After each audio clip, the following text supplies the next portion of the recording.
We initially invested in the big four banks because we could see that the global financial crisis was something that wasn't going to last. It was one of these things that, even though it looked disastrous at the time, and you could say that there's some hindsight bias in what I'm saying, but we really think that the big four banks had to be there. If the big four banks went under or disappeared, then the whole Australian economy was going to be decimated. And we really didn't think that was going to happen. We thought that was an ultra extreme version of what could occur. So we were always pretty positive. The Australian economy was in a lot better shape at the time than the rest of the world. And we really thought that the banks were best placed to ride that out, and in effect that the government support would assist them as well. Yeah, the banks are going really well. I think back in the time of the global financial crisis, we could really see that the banks were underpriced, and a lot of people were selling out of them at low prices. And we'd really use those opportunities to get into the banks that had strong returns to capital, and the share prices were low.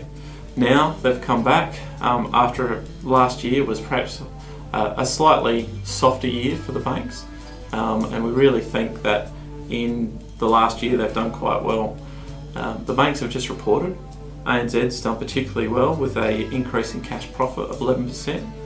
NAB was up 9.3%, and Westpac was up 8% in cash terms, and that's a pretty good result.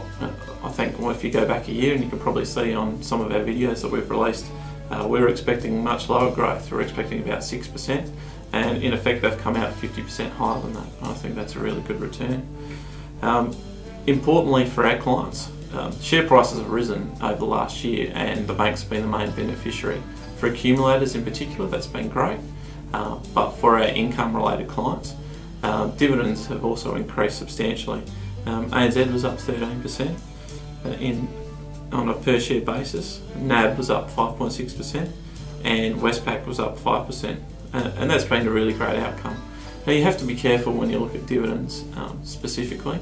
Sometimes banks can recognise that the market's there and really want to go out and increase their dividends by increasing their payout ratio. And the payout ratios have typically hovered around about 70%. I think perhaps maybe in Westpac's case a little bit, they've increased their payout ratio perhaps above the rest, but we're not overly concerned. We still think that the banks are really well placed, and that their capital their capital base is really quite strong. A couple of other good things, particularly around special dividends. Westpac's come out with a 20-cent special dividend, and recently you may remember that APRA was talking about the banks and paying out the extra capital. Really the capital needs to be there over the long term, but Westpac I think has done particularly well, and a small special dividend I don't think is really going to hurt that capital base. So overall the banks are going spectacularly well. Our clients have really sat through this whole post-GFC period and really benefited quite well. I think the banks are really well placed in the coming years, basically because the low current rates and a change in government is really seeing the confidence change, and people are starting to get out there and spend. And you can particularly see this in the housing market. The housing market is really starting to pick up as compared to prior to the election, and offsetting this partly is the increased need for capital, particularly around Basel III. Looking forward, we're expecting an increase in cash earnings per share of about 6 to 7%. This last year, cash earnings per share has been 11%. We like to be a little bit conservative and hold back our expectations, and we're expecting a dividends per share increase of about 5%. But most importantly for our clients, we really like to see them exposed to growing income.